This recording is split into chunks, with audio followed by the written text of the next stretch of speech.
That could be one of the reasons why we need them. Or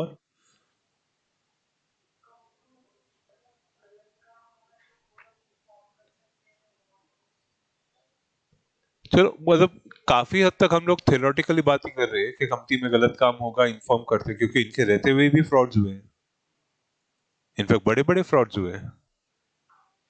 clear? So why do we need them? Why? Think why do you need an independent director? You have a board, 50% board, it is said you need an independent. Okay, you are sitting here as a company secretary. The chairman just ask you, why do we need independent directors in the board?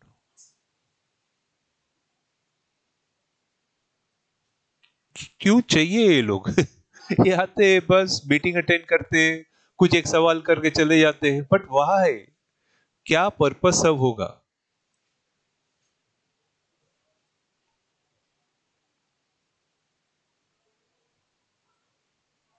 Okay, try to understand. See, when you do something, then if you make a mistake, how many of them go and admit it कि मैंने किया है? How many of them do that? Very few of them, or hardly any one of them. और कोई भी जाके अपनी mistake admit क्यों करेगा?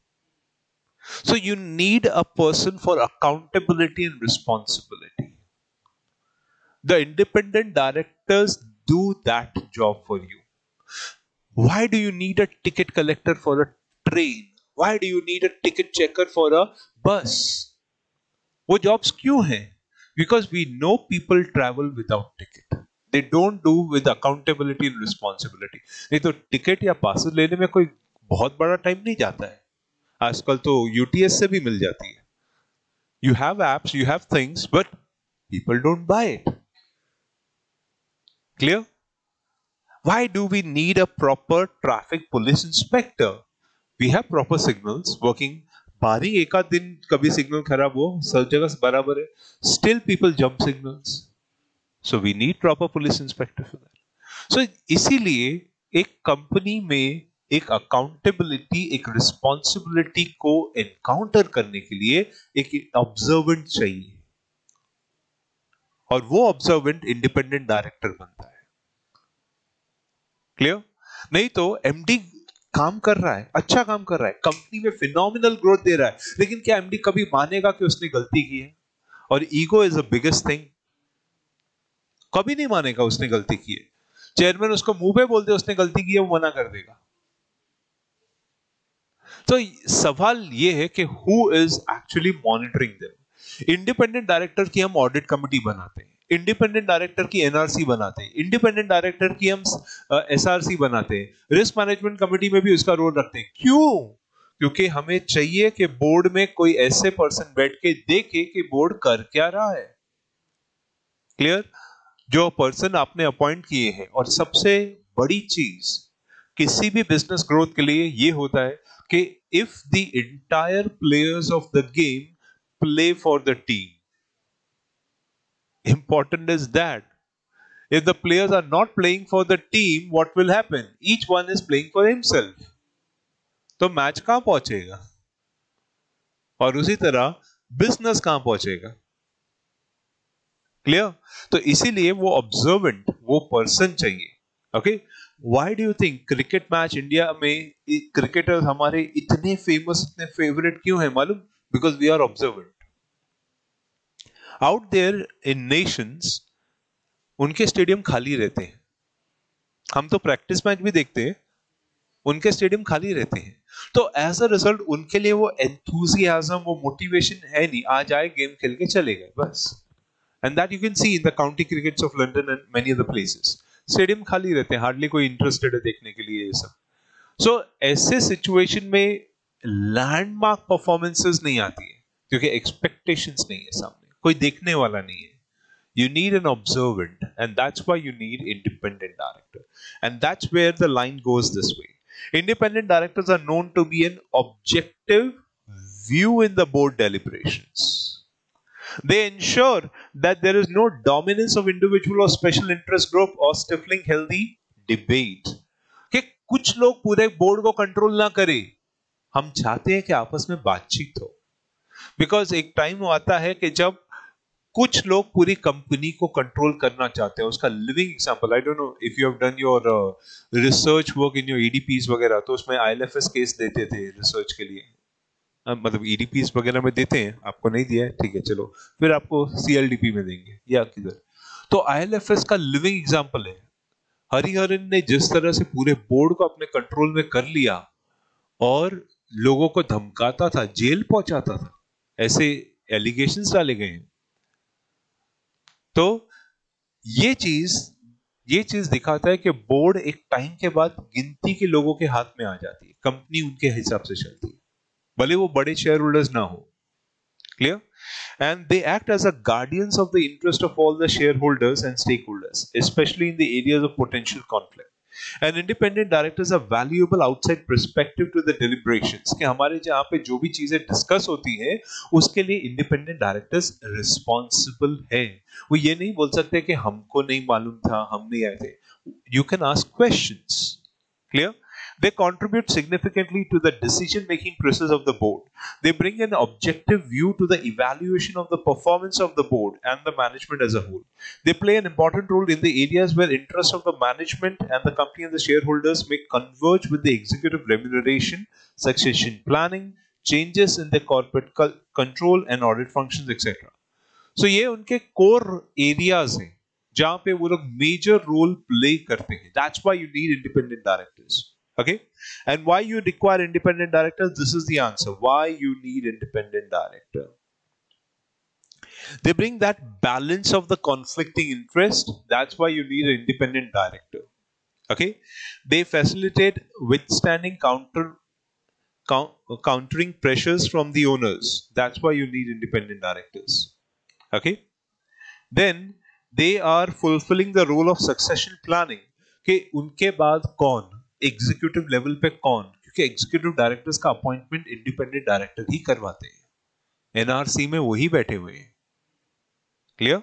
And they act as a coach, as a mentor, as a sound board and provide independent judgement and wide spread perspectives. That's why you need independent director. Okay, so why you need independent directors? Clear? Now coming to the area of independent director. Independent director होता कौन है? Who is independent director? ये चीज को हम दो perspective से देख सकते हैं। Who is that person who is independent director? Who is independent director? Okay, बताओ ऐसे दो कॉन्सेप्ट रिस्पेक्टिव है जिसमें इंडिपेंडेंट डायरेक्टर को आप चेक कर सकते हो। चलो, एक 149 सबसेक्शन 6 में, और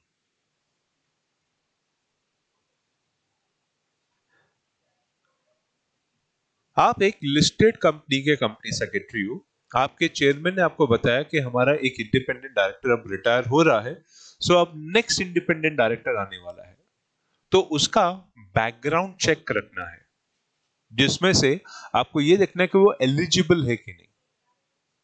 ओके, सो उसमें एक पर्सपेक्टिव जहां पे आप देखोगे यू आर करेक्ट, एक पर्सपेक्टिव ये बैठता है कि 149 सबसेक्शन 6 यानी कंपनीज एक्ट की बात कर रहे हैं, सेक्शन 149 सबसेक्शन 6। और दूसरा पर्सपेक्टिव जहां पे बैठता है that is called SEBI LODR. Okay, जहां पे हम लोग रेगुलेशन 16 1B की बात कर रहे हैं। ठीक है, of hand very recently SEBI ने अपना एलओडीआर का रेगुलेशन 16 ऐसा अमेंड किया कि वो 149 सबसेक्शन 6 को पूरी तरह काफी हद तक कवर कर चुका है। पहले रेगुलेशन 16 जो होता था वो इतना होता था, 149 इतना होता था, ऐसे बड़ा होता था, अभी दोनों को कवर कर चुका है। Okay, clear? And related party, हाँ वो तो देखेंगे, डोंट वरी। क्लियर? बराबर। अभी ये जो अमेंडमेंट आया तो उसके बाद अब मैं आपको regulation 16 sub regulation 1 clause B यही सिखाऊंगा, उसी में आपको दो एस्पेक्ट समझा दूंगा। एक कहां तक 149 सबसेक्शन 6 है और कहां पे सेबी अलग हो गया है। क्लियर? ठीक है। अच्छा, मैं पहले वो बता दूं कि सेबी ने किया क्या है। सेबी ने रेगुलेशन 16 1B, इसमें इंडिपेंडेंट डायरेक्टर्स का जो डेफिनेशन पार्ट है, ठीक है, इसको 6 अगस्त 2021 को अमेंड किया था, एज amended on 6 अगस्त 2021। और ये बोला था कि with effect from 1 January 2022 onwards, that is अभी जो हम लॉ देखने वाले हैं वो अपने लिए पूरा एप्लीकेबल है। तो from 1 January it will be applicable. ठीक है। अब इसको समझने के लिए लेट्स सपोज आपके बोर्ड में, एक एग्जांपल लेता हूं, आपके बोर्ड में एक पर्सन के अपॉइंटमेंट की बात हो रही है। Let's say mister Zubeen is proposed to be appointed as independent director. Verify its eligibility. Okay? Clear? अच्छा, एक बात बताओ, अगर किसी पर्सन को इंडिपेंडेंट डायरेक्टर अपॉइंट करना है तो क्या मुझे उसको सबसे पहले नॉन एग्जीक्यूटिव डायरेक्टर बनाना पड़ेगा कि एग्जीक्यूटिव डायरेक्टर भी बन सकता है इंडिपेंडेंट डायरेक्टर?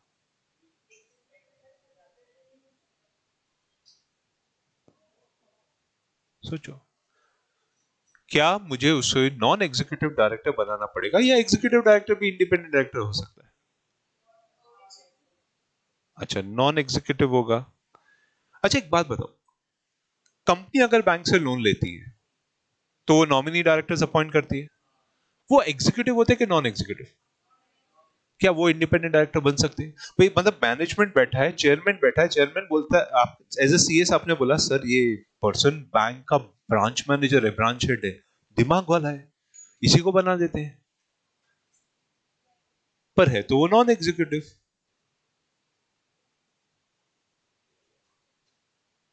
पॉइंट तो इंटरेस्टिंग है। ब्रांच का मैनेजर डेफिनेटली आपकी कंपनी का एम्प्लॉय तो नहीं है, इसलिए वो एग्जीक्यूटिव तो नहीं हुआ। लेकिन फिर सवाल ये उठता है कि अगर वो नॉन एग्जीक्यूटिव है तो क्या मैं उसको इंडिपेंडेंट डायरेक्टर बना सकता हूं कि नहीं? क्योंकि ऐसे कई बार कई जन आते हैं, प्रोफेशनल डायरेक्टर्स आते हैं। तो अगर ये बात है तो लेट्स सपोज हमारी कंपनी में एक प्रोफेशनल डायरेक्टर अपॉइंट किया गया है, he is non executive, okay, वो सिर्फ प्रोफेशनल एडवाइसेस के हिसाब से आता है, क्या वो भी इंडिपेंडेंट डायरेक्टर बन सकते हैं?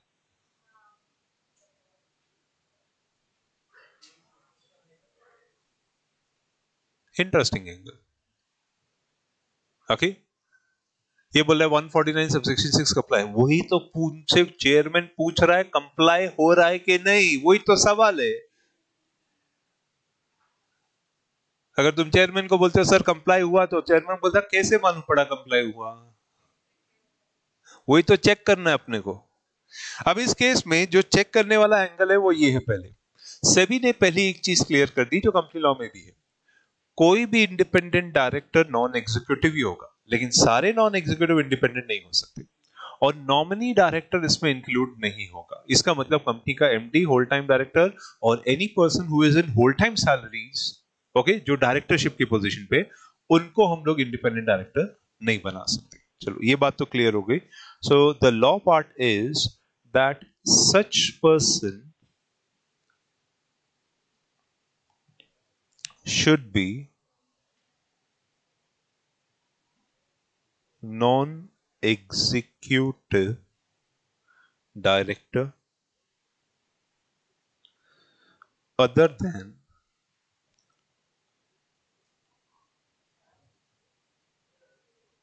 nominee director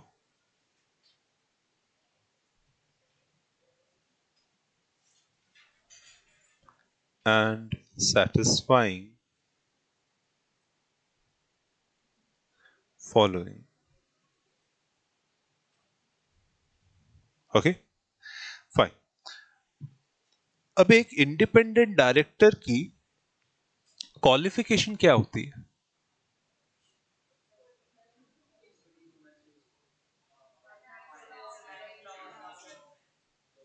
मतलब मेरा एक इंडिपेंडेंट डायरेक्टर है, वो क्वालिफाइड इंजीनियर है, इंस्ट्रूमेंटल इंजीनियर। मेरी कंपनी में वो सेल्स हेड था और अपनी बिजनेस में एक्सपर्ट है, एलएनटी में काम कर रहा है। बोलो अभी।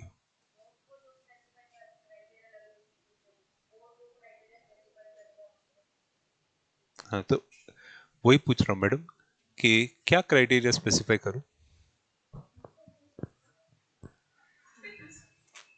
क्या क्राइटेरिया स्पेसिफाई करूं? मेरी कंपनी में जुबेन नाम का पर्सन इंडिपेंडेंट डायरेक्टर है, वो चेयरमैन आपसे पूछा है सीएस क्या क्वालिफिकेशन होती है कि इंडिपेंडेंट डायरेक्टर की?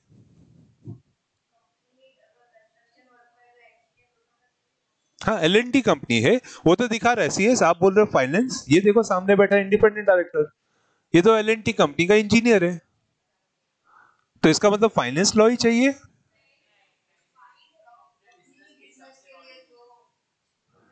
हमारे कंपनी का सेल्स हेड था, ये सुपर नॉलेज है, पूरा बिजनेस मैनेज करता है। ओके तो यहां पे इंडिपेंडेंट डायरेक्टर की एज सच कोई क्वालिफिकेशन नहीं है। तीन चीजें जो बोर्ड देखता है, एक इंटीग्रिटी, एक्सपर्टीज और एक्सपीरियंस, ये तीन चीजों के ऊपर एनआरसी इवैल्यूएट करता है। इंटीग्रिटी मतलब कितनी सच्चाई से वो काम करता है, अपने फील्ड में वो एक्सपर्ट है, और कितने सालों का उसको एक्सपीरियंस है इस चीज में। तो ये बेसिक क्वालिफिकेशन यहां से। अब याद रखना, अब जो भी मैं बात करने वाला हूं ना, ये कुछ स्टार्टिंग के पॉइंट, ये सिर्फ और सिर्फ जुबेन के बारे में है। इसका मतलब ना ना मैं उसके रिलेटिव की बात कर रहा हूं, ना उसके किसी और नेचर में बात कर रहा हूं। Now we are checking only about the person to be appointed. Okay तो एग्जाम्पल के हिसाब से now we are talking about Zubain only.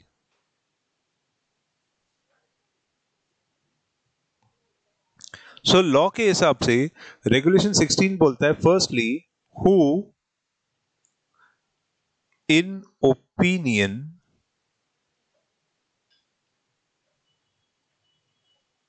of board of directors is a person of, तीन चीजें याद रखना, इंटीग्रिटी,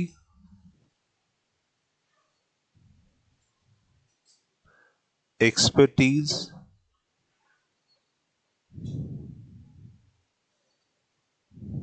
एक मिनट,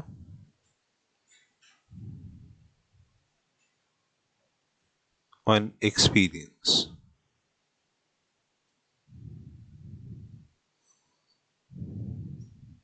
ओके अच्छा, क्या मेरा कोई प्रमोटर इंडिपेंडेंट डायरेक्टर बन सकता है?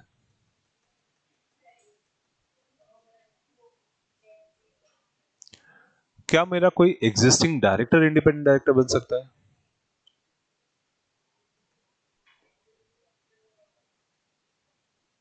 इंटरेस्टिंग। देखो इंडिपेंडेंट डायरेक्टर प्रमोटर या प्रमोटर ग्रुप में आने वाली कोई भी कंपनी का भी, इसका मतलब क्या मेरे होल्डिंग कंपनी का डायरेक्टर यहाँ पे इंडिपेंडेंट डायरेक्टर बन सकता है, सब्सिडरी का? ओके सो यहाँ पे इंडिपेंडेंट डायरेक्टर बनने के लिए ये इंश्योर करना पड़ेगा कि वो हमारे प्रमोटर, और आपकी कंपनी तो आपकी होल्डिंग, सब्सिडरी, एसोसिएट या जॉइंट वेंचर्स वगैरह में से नहीं हो। Clear? So that is the second criteria. लेकिन अब हम लोग कौन सी कंपनी से डील कर रहे हैं? हम रेगुलेशन 16 पढ़ रहे हैं, तो हम डील कर रहे हैं लिस्टेड एंटिटी से। इसका मतलब अब यहाँ पे ये है लिस्टेड एंटिटी, ये लिस्टेड एंटिटी की होल्डिंग कंपनी, ये लिस्टेड एंटिटी की सब्सिडरी कंपनी, और ये उसकी एसोसिएट कंपनी, हम इनसे डील कर रहे हैं। बराबर याद रखना, क्योंकि जब आप कंपनी लॉ का आंसर लिख रहे हो तो यहाँ पे सेंटर में फिर कंपनी आ जाएगा, फिर आप लिस्टेड एंटिटी वर्ड यूज नहीं करोगे। ठीक है, तो सेबी और कंपनी में ये फर्क है। ठीक है, सो यहां पे who is, okay who is. अच्छा अगर कोई मेरा प्रमोटर था तो क्या वो अब इंडिपेंडेंट डायरेक्टर बन सकता है? Who is not promoter, I agree, who was, नहीं, बराबर। सो हु इज और who was not.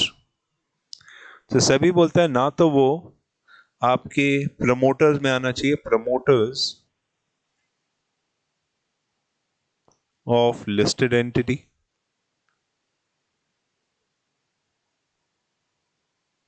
okay, or its holding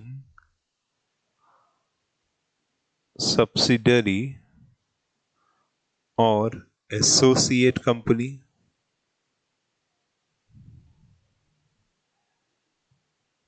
ठीक है, और member of promoters group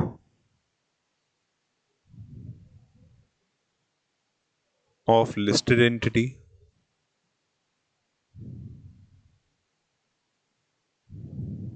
okay.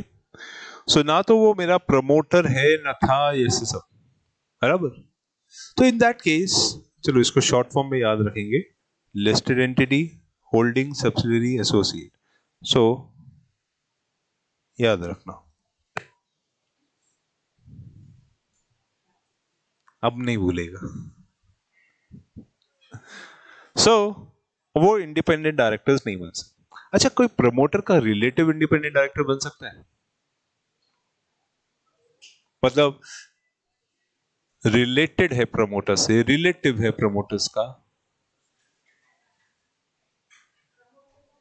Promoter नहीं बन सकता। आपने बोला ठीक है, उसका relative,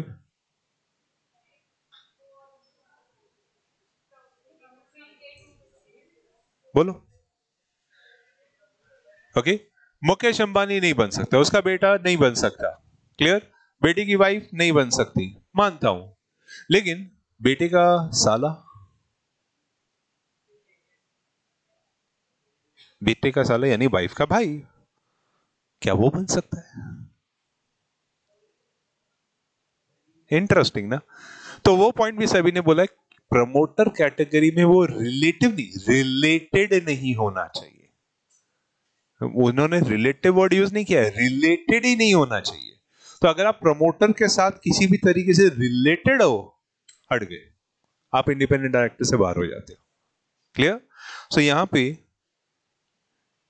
thirdly, who is not related to promoters or directors of listed entity, associate, subsidiary, holding company, जिसके साथ, ठीक है, ठीक है। अच्छा, एक बात बताओ, मेरी होल्डिंग कंपनी में एक नॉन एग्जीक्यूटिव डायरेक्टर है और वो अपना नॉन एग्जीक्यूटिव फंक्शन के लिए रेम्यूनरेशन लेता था। उसको मेरी लिस्टेड कंपनी में इंडिपेंडेंट डायरेक्टर बनाने पे सब कोई सहमत हो गया, इंक्लूडिंग हमारे एग्जिस्टिंग एनआरसी भी। अब आपके सामने सवाल चेयरमैन का ये है कि आपकी होल्डिंग कंपनी में रेम्यूनरेशन लेने वाला नॉन एग्जीक्यूटिव डायरेक्टर आपकी कंपनी का इंडिपेंडेंट डायरेक्टर बन रहा है, क्या चलेगा? वो होल्डिंग कंपनी में किसी से रिलेटेड नहीं है, अपनी कंपनी में भी कोई प्रमोटर वोटर नहीं है, बस वहां पे एनईडी है, यहां पे वो इंडिपेंडेंट बन रहा है, बोलो। हाँ, पर वो रेम्यूनरेशन ले रहा है होल्डिंग कंपनी में, क्योंकि जो भी वो सर्विस देता है उसके सामने उसको पैसा मिलता है उसकी, तो वो उसने रेम्यूनरेशन के तौर पे या एक कॉम्पेंसेशन फॉर द सर्विस करके रखा हुआ है, ठीक है। तो अब सवाल ये उठता है, क्या मैं उससे इंडिपेंडेंट डायरेक्टर अलाउ कर सकता हूं? Interesting question. क्योंकि ऐसे ही नमूने ढूंढ ढूंढ के आते हैं, रियलिटी ऑफ लाइफ में यही आते हैं, वही बोलते हैं अरे वो होल्डिंग कंपनी का है ना, वही बन रहा है। तो अब सवाल अपना सीएस टीम में ये उठता है, क्या बन सकता है? क्या आपका बॉस आपको केबिन में सबको बुलाता है, ब्रेनस्टॉर्मिंग होती है, बन सकता है क्या? बोलो कि नहीं? अगर आप बोल रहे हो हाँ, तो क्यों? तो वो रेम्युनरेशन नहीं ले रहा है क्या? वो नॉन एग्जीक्यूटिव नहीं है क्या? वो रिलेटेड नहीं हुआ क्या? और दूसरा, अगर आप बोल रहे हो नहीं, तो क्यों? इंटरेस्टिंग एंगल है यहां पे। सेबी की क्लैरिटी क्या है कि अगर कोई पर्सन जैसे मिस्टर जुबेन होल्डिंग कंपनी का रेम्युनरेशन लेता है, apart from receiving remuneration, if he holds no other interest in the entity, तो वो बन सकता है। अब उसका इंटरेस्ट कितना है कि उसने सर्विसेज दी है, उसके सामने उसको कॉम्पेंसेशन मिल रहा है, but he is apart from receiving. अच्छा एक बात बताओ, अपनी कंपनी में कैटेगरी 2 लेवल का अकाउंटेंट है, ओके, वो अपनी कंपनी में रेम्युनरेशन लेता है। कैटेगरी 2 लेवल का अकाउंटेंट है, इसका मतलब वो केएमपी के दूर दूर तक कनेक्शन में नहीं आता है, ओके, नॉट कैट 1 कैट 2, मतलब लोअर लेवल का अकाउंटेंट। और it so happened that chairman को वो अकाउंटेंट पसंद आई है। She is brainy, she is clever, she is smart. Chairman बोलता है उससे बनाओ इंडिपेंडेंट डायरेक्टर। अब वो एक है तो एम्प्लॉय, कैट 2 में है, क्योंकि कैट 1 में आती तो next level to the senior board हो जाती, पर वो कैट 2 में मतलब दूर दूर तक सीनियर से कनेक्ट नहीं होती। लेकिन चेयरमैन ने उसके साथ थोड़ा टाइम कोई भी काम के वजह से स्पेंड किया, देखा वो लड़की बहुत स्मार्ट है और एज में भी बराबर है, शी इज ऑलरेडी 35 प्लस है, तो उस लेडी को इधर इंडिपेंडेंट डायरेक्टर बनाओ। क्या उसे बना सकता हूं? तो आई चेंज द एग्जांपल, अभी तो मैंने ऊपर बोला, अब चलो सेम कंपनी, अब बोलो, सोचो सोचो। This is how practical life comes into picture. Chairman गया था किसी काम से फैक्ट्री में, देखा वो लेडी बहुत अच्छा काम करती है, इंग्लिश भी बहुत अच्छी बोल लेती है, और सारे डॉक्यूमेंट्स वगैरह अच्छे लगे उसको, लगा यार ये लड़की अगर अपनी कंपनी में बोर्ड में आए तो बात बन जाए। अब the CS team has been called, brainstorm whether she can be independent director or not. Interesting angle, ठीक है चलो, ओके। आइडियली दिल से अंदर से लगता है नहीं सर, क्योंकि ऑलरेडी वो कंपनी में एम्प्लॉय है। ओके, फिर अपने को ये सुनना है कि उसके साथ में कोई रिलेशन आ रहा है क्या, मतलब वो और कोई रिलेशनशिप में कंपनी के साथ आ रही है क्या? अगर सिचुएशन ये बोलता है कि कोई और रिलेशन नहीं है, वो कंपनी की एम्प्लॉय है, फैक्ट्री में एम्प्लॉय का काम करती है, अकाउंट्स की हेड है फैक्ट्री में, उसको इधर लेके आना है बोर्ड में। ओके, चलो इस पांच पे लॉ पहले क्लियर कर देता हूं, इसको सोच के फिर बताना। चलो, फोर्थ पॉइंट बोलता है who apart from receiving remuneration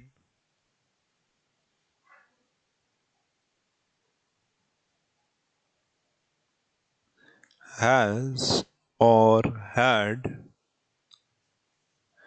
no material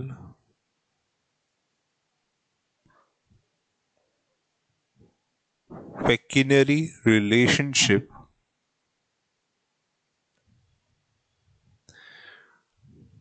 no material pecuniary relationship with listed entity, associate, subsidiary and holding, or their promoters or directors, or their promoters or directors during, okay, so or their promoters or director, during immediate three preceding financial years or current financial year. Okay, अभी ये रहा law. अब बताओ कि अपनी company की employ independent director जो cat 2 level पे है बन सकती है क्या, जिसको टायर 2 बोलो, कैट 2 लेवल बोलो, लो लेवल की एम्प्लॉय।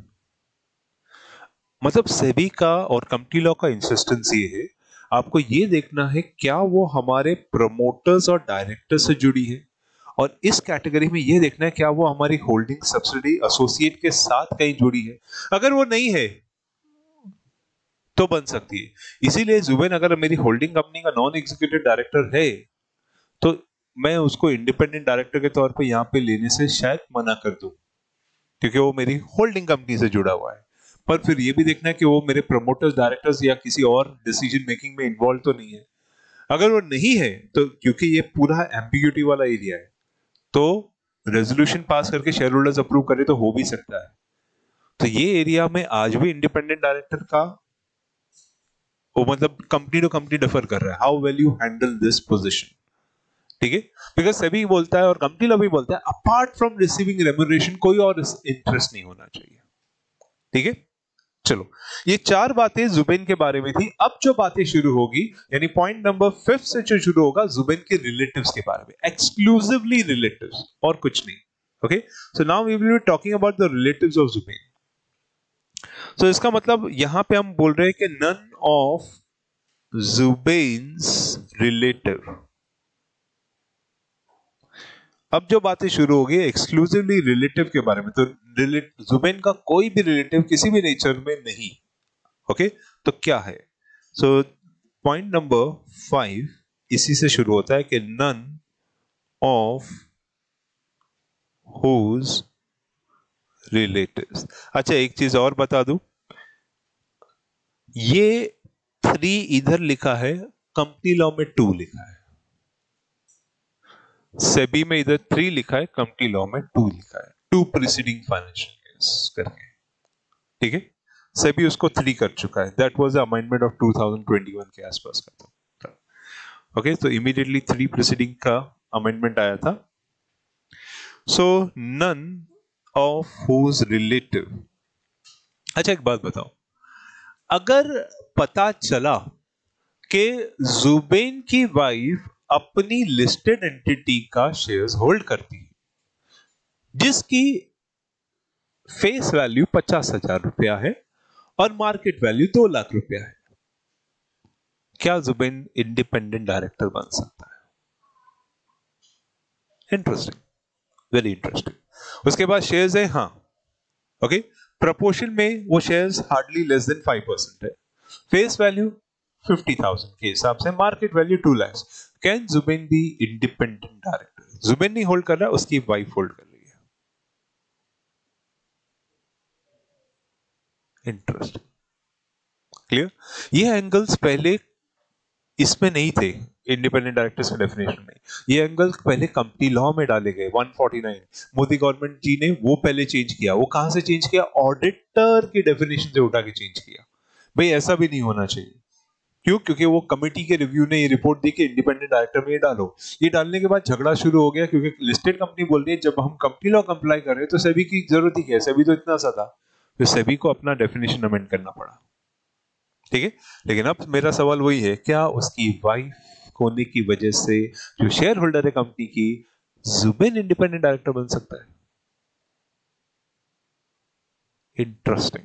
ठीक है, यहां पे सेबी ने एक पार्ट क्लियर किया है कि अगर आपकी सिक्योरिटीज होल्डिंग है, ओके, रिलेटिव की, आपकी नहीं, रिलेटिव की सिक्योरिटीज होल्डिंग है और वो टोटल वैल्यू में 50 लाख से ज्यादा नहीं, लेकिन टोटल परसेंटाइल में 2% से ज्यादा नहीं, तो वो बन सकता है।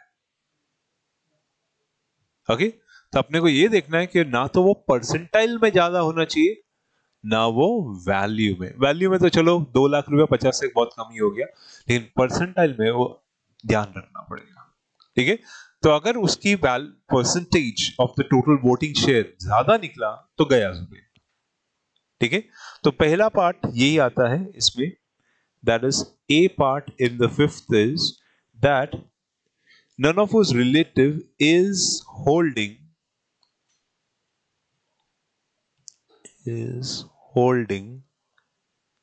securities or interest in Lash during last 3 financial years or current financial year of face value in excess of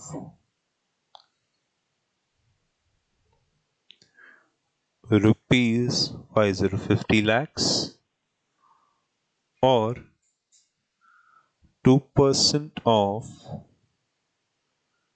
paid up capital of Lash or such higher sum as prescribed.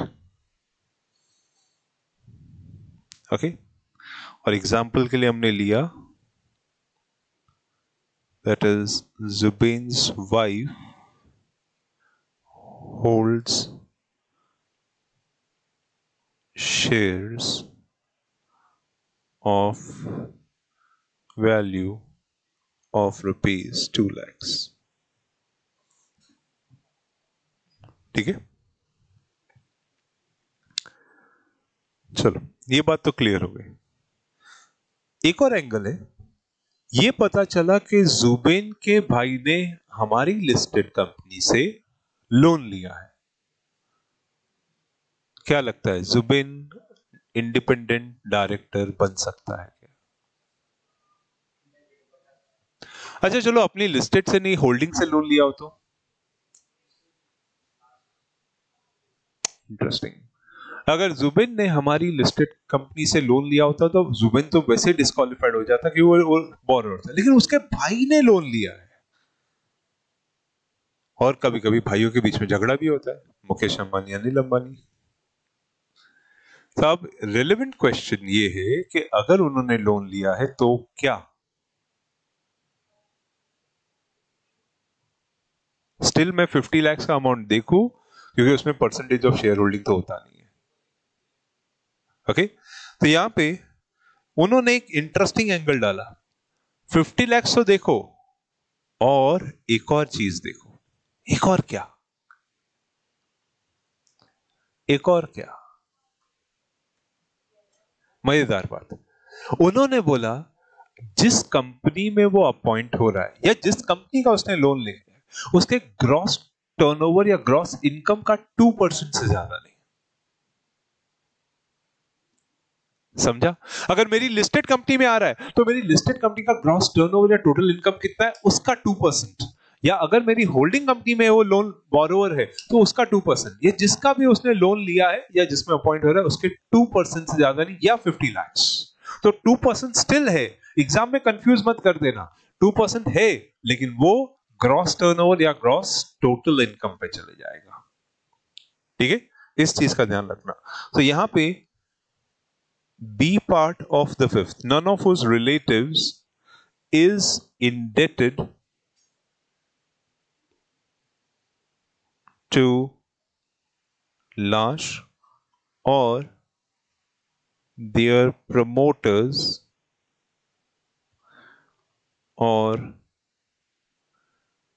directors in excess of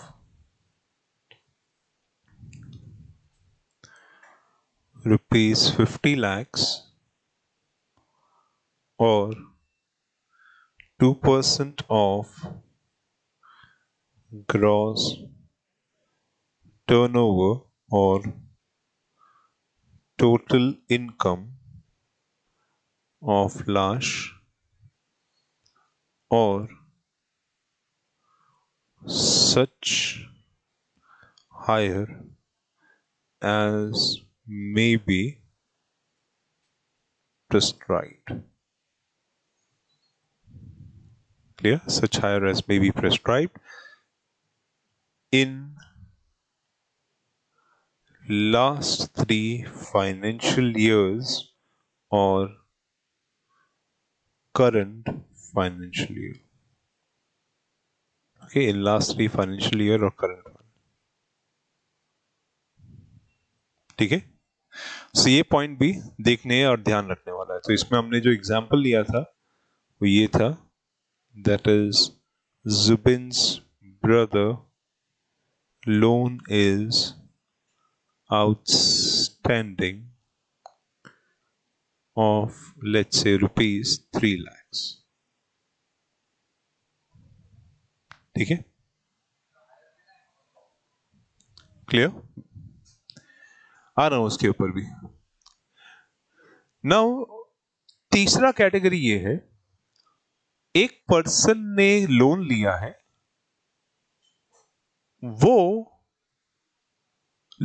वो loan के लिए जुबेन की sister ने guarantee दी है. ठीक है, तो अभी लोन किसने लिया है? उसके फियोंसे ने. ओके, तो जुबेन की सिस्टर के फियोंसे ने लोन लिया हुआ है जिससे उसकी शादी होने वाली है, हुई नहीं है. तो अभी तक वो रिलेटिव के डेफिनेशन में नहीं आया है. क्लियर? और उसके लिए जुबेन की सिस्टर ने, जो जुबेन की रिलेटिव है, उसने गारंटी दी है. ठीक है, अब बताओ इन दोनों कैटेगरीज में से मैं कौन सा वाला देखने वाला हूं? शुड आई सी 2% हियर और नॉट? 50 lakhs तो चलो देख लिया, एक अमाउंट है. शुड आई सी 2% और नॉट? Think it. ओके, सभी बोलता है देखना तो पड़ेगा. तो 2% ऑफ व्हाट? Total borrowings. किसका 2%? क्योंकि now she is a guarantor, actually she is not the borrower. SEBI ने बोला let it be remaining same, let it be remaining same. So याद रखना, अब जो बात कर रहे हैं हम गारंटर की बात कर रहे हैं. तो कैटेगरी सी में जो आता है, that is none of whose relative has given guarantee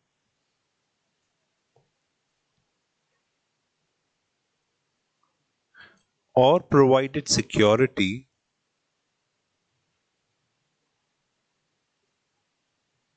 in connection with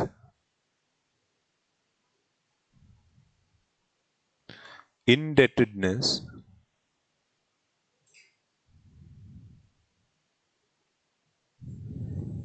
of any third person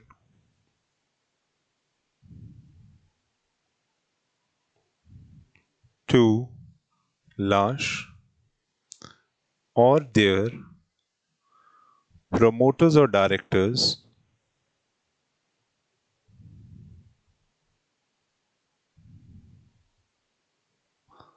for rupees 50 lakhs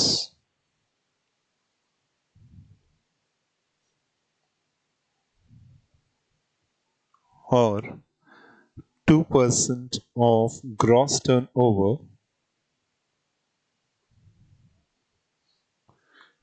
total income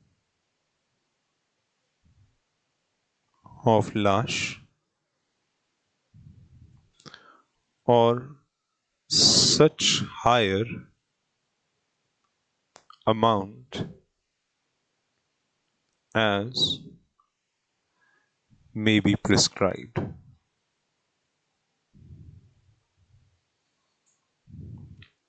Okay, in last 3 financial years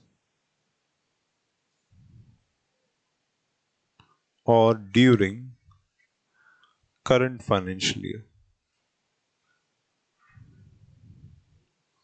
Okay, और इसके लिए एग्जाम्पल याद रखना, we have taken that example that Zubain's sister has given a guarantee for rupees, let's say 3 lakhs,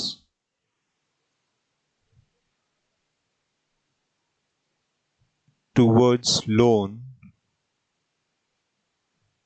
to her. अच्छा, fiance का spelling बोलो। FI FIANCE. Do I need to put that apostrophe? Yeah. चलो, spelling पता रखो, तुम लोग का शादी होने वाला है।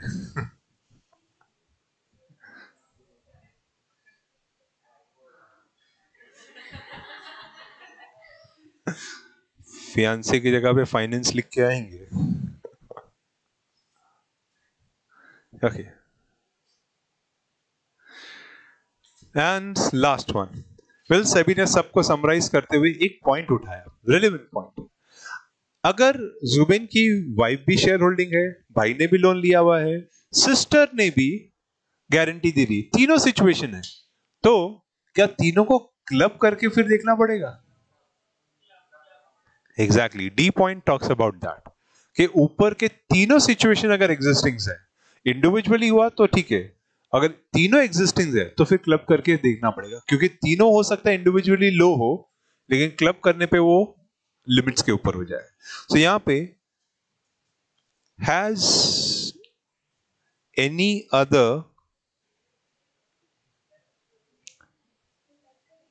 pecuniary so,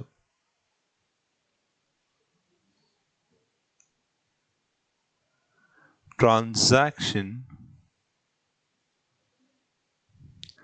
with Lash amounting to 2% or more of its gross turnover or total income। Okay, and एक और चीज क्लियर किया हुआ है, हाउ एवर, जो तुम पूछ रहे थे लोअर के हायर, तो सेबी ने प्रोवाइजो में क्लियर किया है, the pecuniary relationship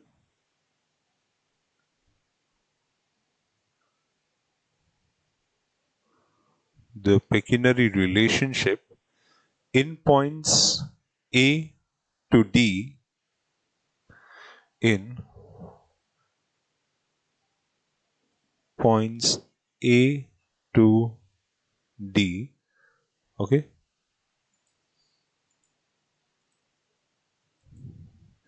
in points A to D shall not exceed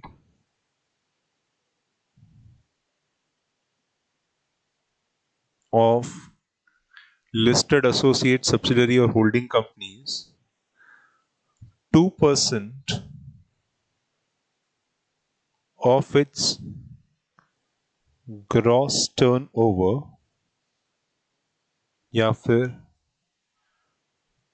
total income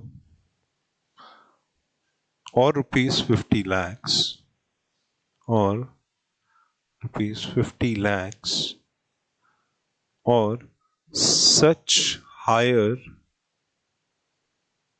sum as prescribed। ये गवर्नमेंट अपने लिए हमेशा रख लेती है, okay, which ever is lower.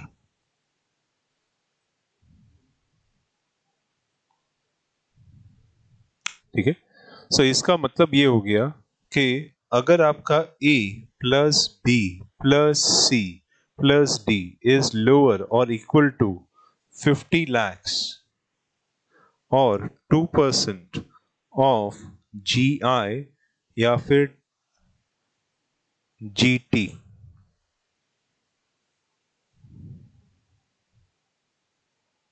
तो काम बनेगा।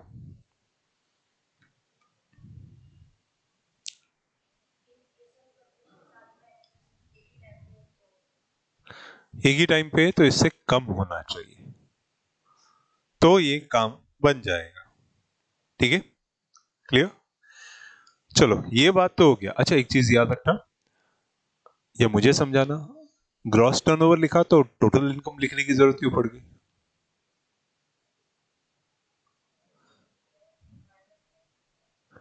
वाई ग्रॉस टर्नओवर लिखने के बाद SEBI has put total income word?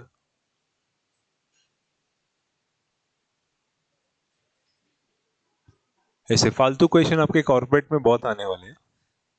कई बार क्लाइंट को पता नहीं कहां से क्या ख्याल आता है, इसको देखा तो मुझे ख्याल आया।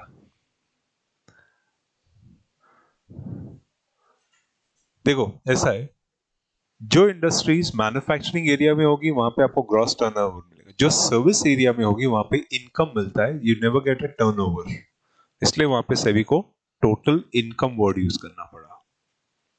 ओके, समझा? इसका ध्यान रखना। ये सब बातें बता रहा हूं, ये सब हमारे क्लाइंट से हमसे पूछी है, literally they have asked us why gross turnover and why total income, what is the difference? So it suddenly you go blank out of the box, ये क्या पूछ रहा है लिखा है but this is the law. Okay fine.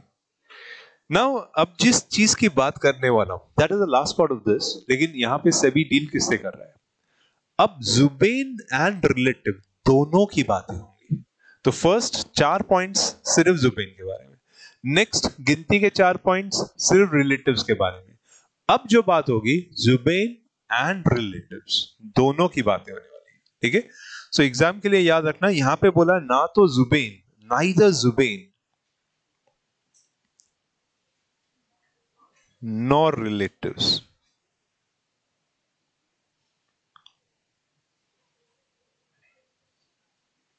तो ना तो ये जुबेन के थ्रू होना चाहिए ना रिलेटिव्स के through. So what is now SEBI insisting? SEBI in the 6th part it states who neither himself or herself. अच्छा, in 2021 amendment SEBI on the Women's Day gives a gift, herself. Actually यार regulation में बहुत जगहों पे उन्होंने him her herself ये words add किए हैं। ओके, स्पेशली रेगुलेशन 6 में a company secretary he shall be so member of, he की जगह पे he slash she shall be a member, ऐसे करके सेबी ने लिटरली वुमेन्स डे पे गिफ्ट दिया था। So the regulation has been suitably amended. Now we cater to women company secretary also. ठीक है, बाय द वे अभी सेबी ने रिसेंट रिकॉग्निशन में एक और रिकॉग्निशन दिया है, एनसीडीज रूल्स के हिसाब से डेट लिस्टेड कंपनी को आप कंपनी सेक्रेटरी अपॉइंट करना कंपलसरी कर दिया है, ओनली डेट लिस्टेड कंपनीज को भी। ओके, क्यों पहले तो ये था इक्विटी लिस्टेड, लेकिन अब सेबी ने बोला debt listed must have a compliance officer who is a member of ICSI. So that is a recent recognition which ICSI has got. Clear? So who neither himself nor whose relatives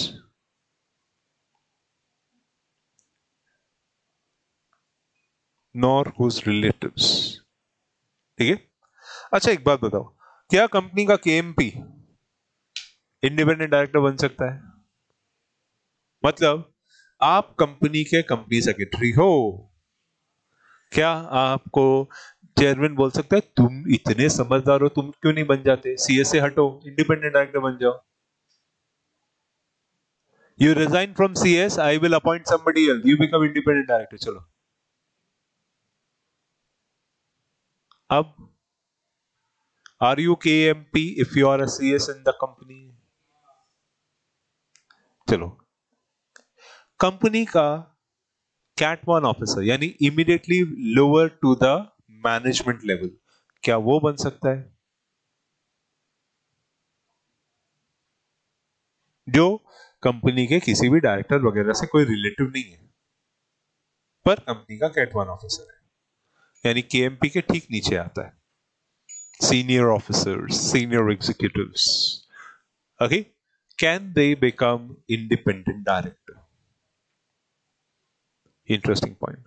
okay, वैसे मैंने आपको LODR पूरा भेजा हुआ है, amended वाला, जो आपको जून के लिए एप्लीकेबल है, अमेंडेड वर्जन भेजा हुआ है। ठीक है, ठीक है।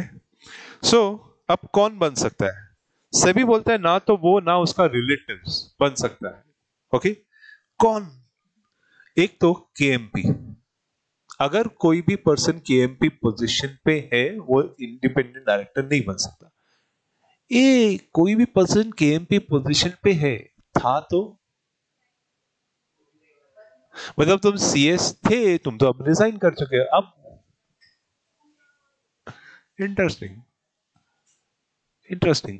कि पॉइंट ये है कि आपने बोला कोई भी पर्सन सीएस पे है, अब मैं सीएस से रिजाइन करता तो आई वाज सीएस ना, ना I am not KMP.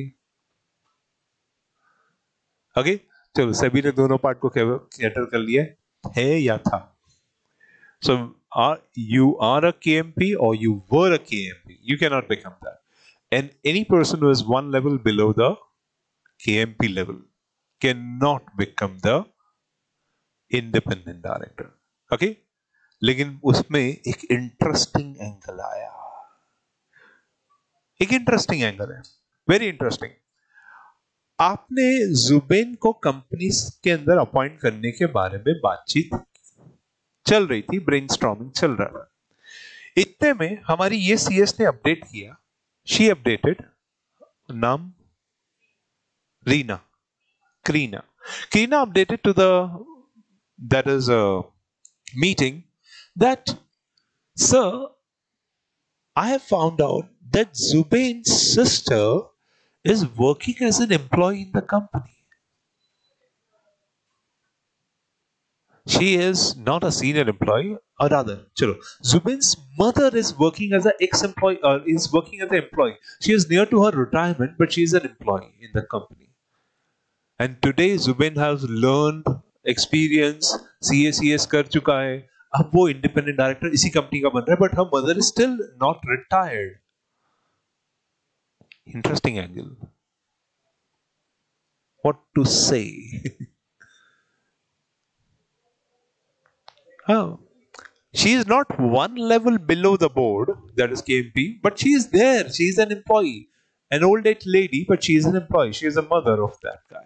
I found out that क्योंकि जो भी रिलेटिव्स की चीज जुबेन ने सबमिट की थी उससे मुझे मालूम पड़ा, सर ये तो है, ये लेडी तो हमारे ऑफिस में काम करती है, ये तो उसी का बेटा निकला। इंटरेस्टिंग, क्या वो बन सकते हैं कि नहीं?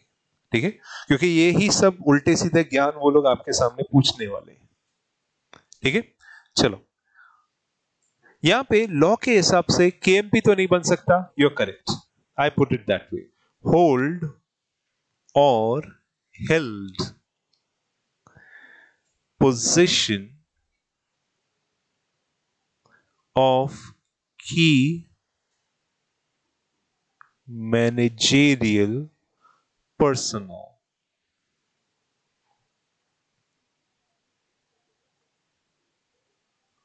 Okay, so KMP is key managerial personnel. Paper checking के टाइम पे मालूम पड़ा था, कई लिखते हैं की मैनेजरियल पोजीशन और की मैनेजर पोजीशन। हाँ, because you are writing paper so fast कि आप ये वर्ड लिखने के बाद सीधा इधर वही डाल देते हो। A person is not holding the position of a key managerial position. ये होता है, ठीक है। चलो, केएमपी नहीं हो सकता। is or has been employee, is or has been employee of listed entity, associate, subsidiary or holding company, or any company belonging to promoters group of listed entity. Okay, so दूर दूर तक जितनी भी companies है उन सब के अंदर नहीं आ सकता। कहां पे? किसी भी नेचर में, लेकिन कब तक? In the last 3 financial years, in last 3 financial years to the financial year in which he or she is proposed to be appointed.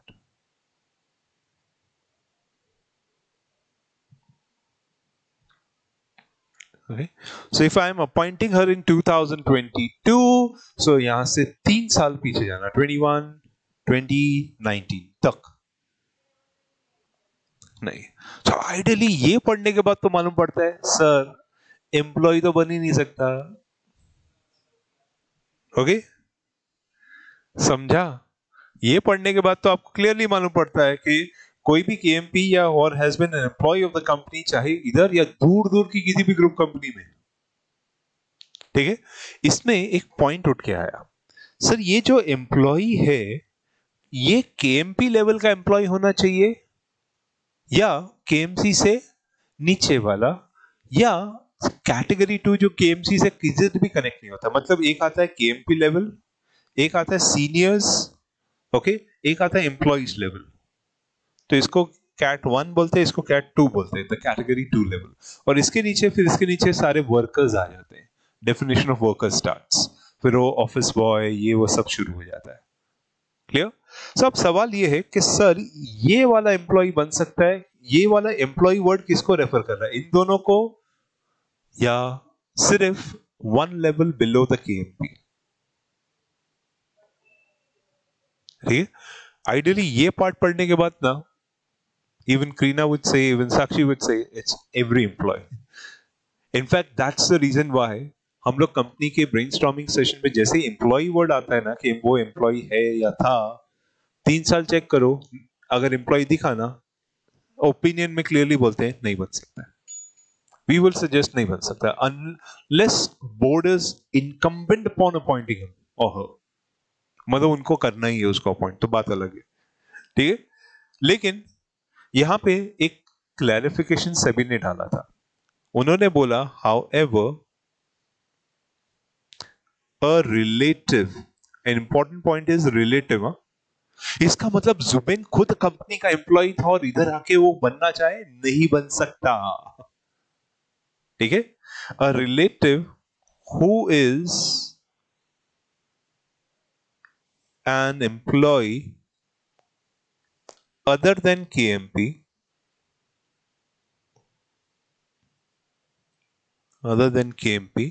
the restriction above shall not apply to his or her employment, ठीक है। So इस line ने actually आपको एक चीज पे लाके खड़ा कर दिया है, वो ये है कि आपको अपने आर्टिकलशिप में, अगर आप लिस्टेड कंपनी में हो, स्पेशली इंडिपेंडेंट डायरेक्टर्स, कभी भी देखो एक चीज या काम करना, बीएससी या एनएससी पे जाके लिस्टेड कंपनी के एनुअल रिपोर्ट्स डाउनलोड करना, और हो सके तो पिछले 5 सालों तक डाउनलोड करना। इसमें कहीं ना कहीं इंडिपेंडेंट डायरेक्टर का अपॉइंटमेंट कुछ ना कुछ दिखेगा। तो ये लेवल, ये क्लैरिफिकेशन वो नोट्स में कई बार डालते हैं, या हर एक लिस्टेड कंपनी के अंदर इंडिपेंडेंट कोड ऑफ कंडक्ट लिखा रहता है, वो डाउनलोड करके रीड कर लेना, क्योंकि ये इंटरप्रिटेशन देना बहुत मुश्किल है, ठीक है। ये जो लेवल है ना, इसका इंटरप्रिटेशन देना बहुत मुश्किल है कि who is a relative but who is an employee other than KMP, the restriction above will not apply, ठीक है। तो अब वो किस नेचर का केएमपी से रिलेटिव था, किधर रिलेशन में था, ये सब चीजें निकालना अपने आप में, digging the information is a task, समझा? तो digging the information is a task. तो in that case it is always recommended that I will say listed companies के कोड ऑफ कंडक्ट या आपके पिछले 5 साल के एनुअल रिपोर्ट्स डाउनलोड करने का आउट ऑफ प्रैक्टिस हमेशा रखना, इससे आइडिया मिल जाएगा। क्योंकि हर कंपनी ने अपने नोट्स में कभी भी इंडिपेंडेंट डायरेक्टर अपॉइंट करे तो उसका वो डिटेल्स देती है, उसने क्या सजेशन किया, क्या, उससे तुम्हें आइडिया मिल जाएगा कि इस कैसे काम हो रहा है, ठीक है। और इस तरह का इंटरप्रिटेशन वो ले रही है क्योंकि पूरे इंडिपेंडेंट डायरेक्टर का क्लैरिफिकेशन देना पड़ता है उनको, समझा? ये पूरा सेक्शन क्लैरिफाई होता है उस टाइम पे, आप समझ में आया? अच्छा, एक और बात आती है, मेरी कंपनी का इंडिपेंडेंट डायरेक्टर जुबेन अपॉइंट हो रहा है। जुबेन के पापा मेरी कंपनी के ऑडिटर थे, क्या जुबेन इंडिपेंडेंट डायरेक्टर बन सकता है?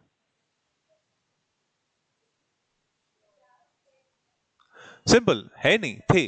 जुबेन के पापा मेरी कंपनी के ऑडिटर थे, क्या वो इंडिपेंडेंट डायरेक्टर बन सकता है? आज भी जुबेन का बड़ा भाई हमारी कंपनी के लिए लीगल केसेस में अपीयर होता है, courts cases. He is an advocate in practice, appears for court cases. क्या जुबेन इंडिपेंडेंट डायरेक्टर बन सकता है? Interesting angles. सो ये चीजें आएंगी क्योंकि कई बार इंडिपेंडेंट डायरेक्टर्स के अपॉइंटमेंट में आपके ऑडिटर्स वगैरह एक रोल प्ले करते हैं। वो आपको क्या सजेशन देते हैं कि सर एक काम करता हूं, मेरा एक दोस्त है वो उस फर्म में पार्टनर है, और वो आपको चाहिए तो इंडिपेंडेंट डायरेक्टर के लिए अपॉइंट कर सकते हो। तो अपने लिए फिर ये चेक करना है, क्या उस पर्सन का हमारे ऑडिट या ऑडिट टीम में कोई कनेक्शन था? क्लियर? अगर पिछले 3 साल में था तो नहीं बन सकते। अच्छा चलो, सुबेन के पापा इस कंपनी में सेक्रेटरी ऑडिटर थे तो, या कॉस्ट ऑडिटर, स्टैट्यूटरी ऑडिटर नहीं, सेक्रेटरी या cost auditor, think about it. Okay, so auditor की कोई भी कैटेगरी हो नहीं बन सकते। क्लियर? लीगल एक्सपर्ट्स के लिए सेबी ने एक चीज क्लियर की हुई है, वो पार्ट समझाता हूं। So neither Zubin nor his relative is or has been employee or proprietor or partner in last 3 financial years preceding financial year in which proposed to be appointed. Okay, so कहां पे? तो suggestion ये है, अच्छा याद रखना ये जो एम्प्लॉइज पार्टनर्स है ना, ये हम जिनकी बात कर रहे हैं वो फर्म है, वो कंपनी नहीं है। So that is a firm of auditors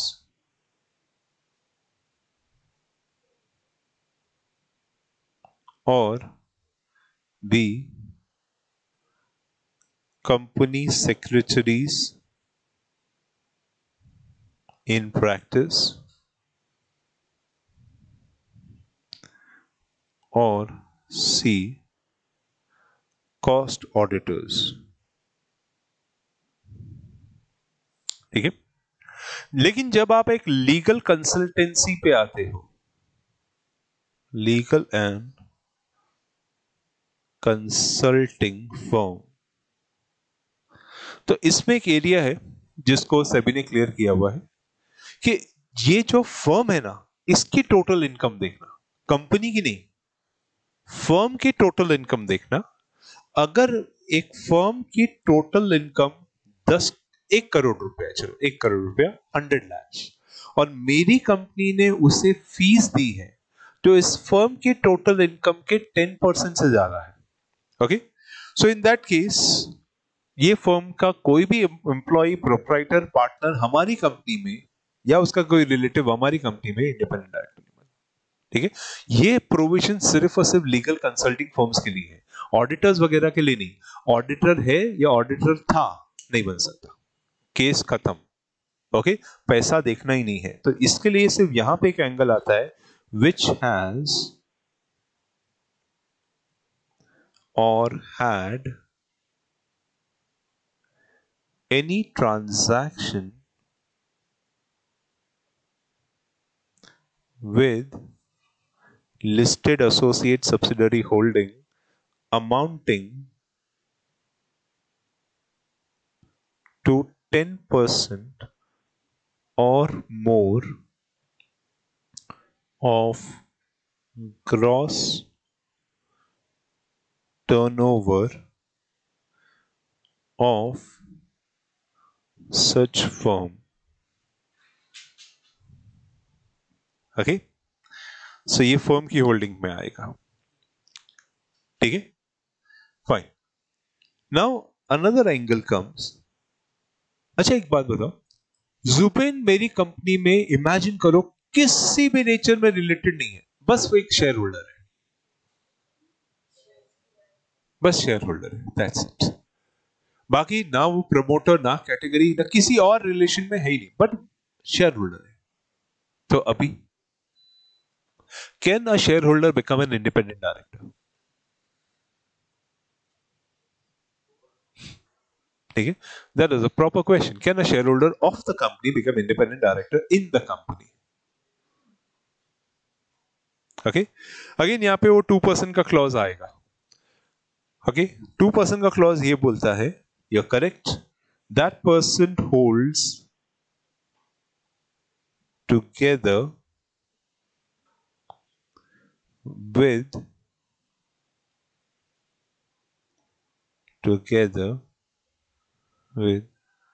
his her relatives 2% or more of total voting powers in listed entity. Okay, so it holds together with the relative with 2% or more of the total voting powers in listed entity. इसका मतलब मुझे एक बात बताओ, ये जुबैन है, ये उसका रिलेटिव है, इसका 1% होल्डिंग है एंड इसका 2% है, टोटल इज 3%। क्या जुबैन बन सकता है?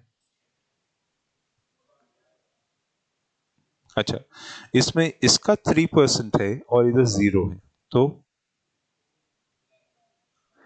इधर 0 है, इधर 3% है, तो इन सारे सिचुएशन में नहीं। अच्छा, इधर जुबैन का 0 है और इधर 1% है, तो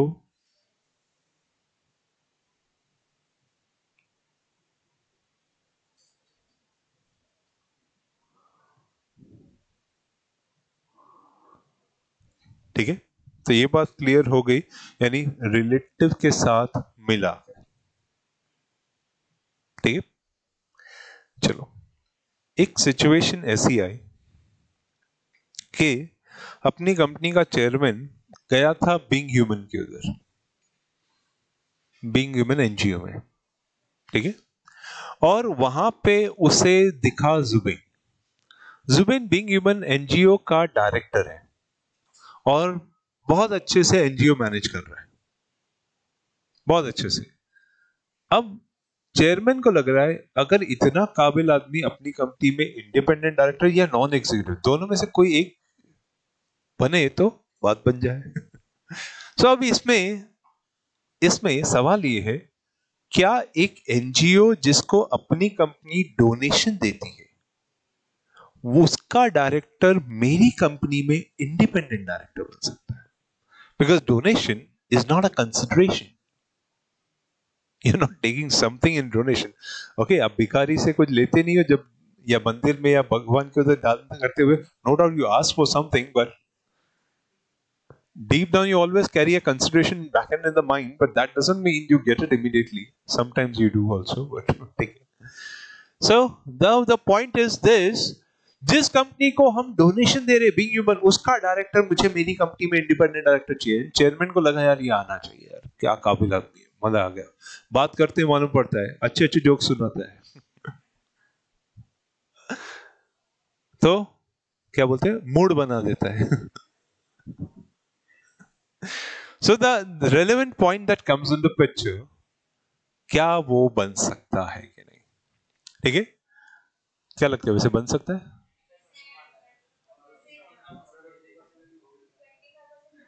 एग्रीड, कंसीडर, दैट इज 25% का यहाँ पे एंगल देखना होगा। अच्छा 25% किसका, मतलब मेरी कंपनी उनको 25% मेरी कंपनी के टर्नओवर का 25% मैं उनको देता हूं। किसका क्या?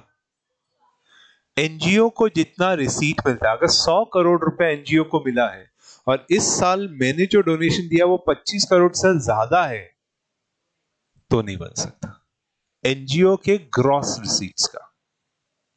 क्लियर? सो यहां पे neither Zubin nor his relative is a chief executive officer. जैसे आप कॉर्पोरेट में जाओगे ना, बहुत ही जल्दी आप बोलना शुरू कर दोगे chief executive officer.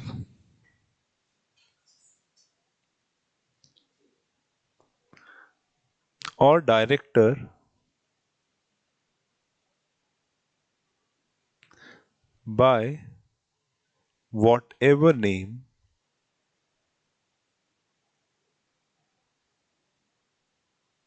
called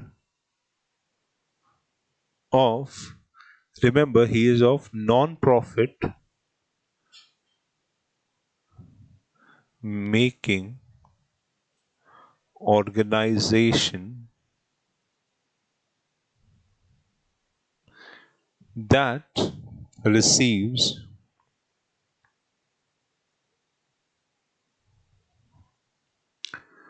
25% or more of its receipt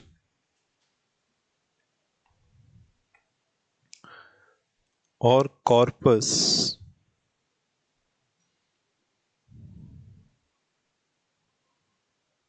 okay, corpus मतलब the gross donation जिसे बोलते हैं, from listed entity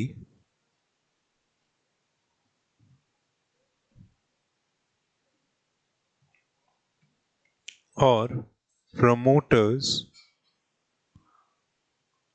or directors of its holding subsidiary और एसोसिएट कंपनी। यहां पे लाश मत लिखना, नहीं तो गड़बड़ हो जाएगी, क्योंकि ये वर्ड्स अलग हैं। या तो लिस्टेड एंटिटी से या प्रमोटर्स और डायरेक्टर्स ऑफिस, मतलब होता है ना कि अमीर आदमी लोग, ऐसे राजघराने वाले, ऐसे बड़े बड़े अमीर लोग, तो वो लोग जा जाके डोनेशंस करके आते हैं कई जगहों पे, टेम्पल्स, चर्चेस वगैरह में। तो that person may be a rich person of the holding company. Okay, that person may be from the associate company. तो माना वो अपने ग्रुप में है, लेकिन उसके डोनेशन का असर हमारे ग्रुप पे भी पड़ता है। ठीक है? सो इंटरेस्टिंग एंगल है कि एक मंदिर में जाके, बहुत बड़े मंदिर, समथिंग लाइक तिरुपति मंदिर में जाके, ओके, एंड मिस्टर अंबानी का बेटा बहुत अच्छा डोनेशन करके आया, क्या मंदिर का पुजारी हमारी कंपनी का इंडिपेंडेंट डायरेक्टर बन सकता है?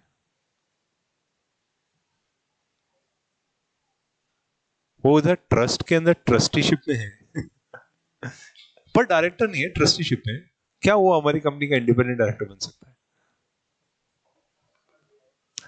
ओके, तो भगवान की बातें भी होंगी मीटिंग्स में। ठीक है, चलो। सो यहाँ पे एक पॉइंट तो ये था। अच्छा, दूसरा एंगल जो कंपनी लॉ सेबी दोनों ने अटैक किया था, वो ये था कि जुबेन अगर किसी भी एनजीओ का डायरेक्टर वगैरह है, माना वो 25% से ज्यादा होगा तो नहीं बन सकता, एक एंगल ये था।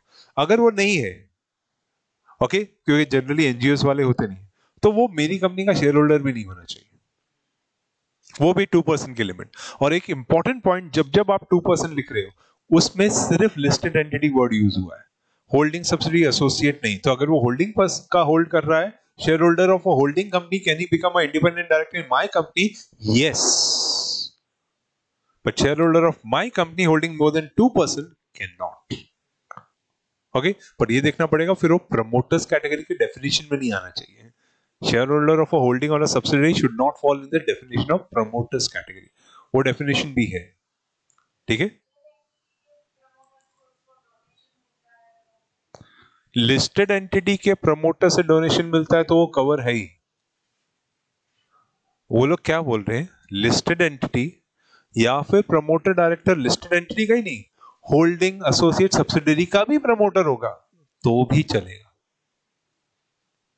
ओके, समझा? तो अगर तू रिलायंस जियो में काम कर रही है, तेरी होल्डिंग कंपनी रिलायंस इंडस्ट्रीज है, प्रमोटर्स मिस्टर अंबानी ग्रुप है, वो डोनेशन करते हैं तो असर जियो तक आता है।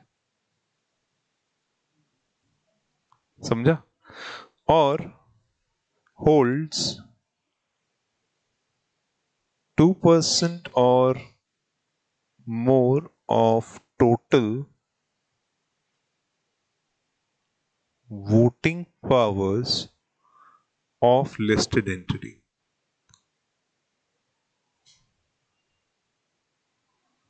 ओके, सो इस तरह से याद रखना डोनेशंस कौन ले सकता है कौन नहीं ले सकता। Okay, clear? अब यहां तक की जो भी कहानी थी वो 149 सबसेक्शन 6 के बराबर है। Till this point it is 149, so I can say till here it is same as section 149 subsection 6 of Companies Act। ठीक है,